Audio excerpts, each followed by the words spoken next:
এই গহনা তো আমার। চোরের বাচ্চা চোর, দুধ কলা দিয়ে কালসা পুষতেছে, আমাদের বাড়িতে থাইকা খাই, আমাদের বাড়িতে চুরি। আমি তো মইরা যাই নাই, বাইসা আছি না, ওর বিচার আমি করতেছি।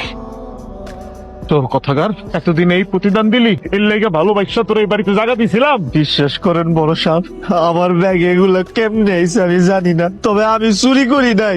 এই চোরের বাচ্চা চোর, তুই কি বুঝাইতে চাস রে? তার মানে তুই বুঝাইতে চাস তোর এই ব্যাগের মধ্যে এই সোনা গয়না আমরা রাখছি। বাইরে হয়ে যা, এক্ষুনি এই বাড়ির থেকে বাইরে হয়ে যা। তোর চেহারা আমি আর এই জীবনে দেখতে চাই না। ঠিক আছে বড় সাহেব, আমি এই বাড়ির থেকে বাইরে হয়ে যাবো, আর আমু না। তবে বিশ্বাস করেন, আমি গরিব ছোট লোক, রাস্তার লোক হইতে পারি, আমি আমি চোর হইতে পারি না। তুই কি বেরোবি নাকি তোকে লাথি মেরে বের করতে হবে?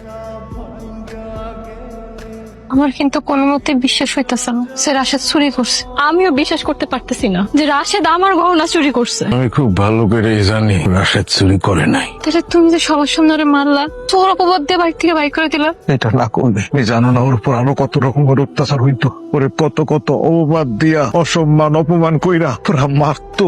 আমি তা সহ্য করতে পারতাম না। আমি যে রাশেদকে অনেক ভালোবাসি, রাশেদ আমার অনেক ভালোবাসি। আমি যদি ওর সাথে এই খারাপ ব্যবহারটা না করতাম, কোনোদিন এই বাড়ি না যাই করতাম। সেই ভাইগোর লেগে তুমি তোমার জীবনটা দিয়ে দিছো, ভাইগোর লেগে তুমি সব করছো, কি না করছো, ওই বাইরে আজকে তোমার বিপক্ষে চলে গেল।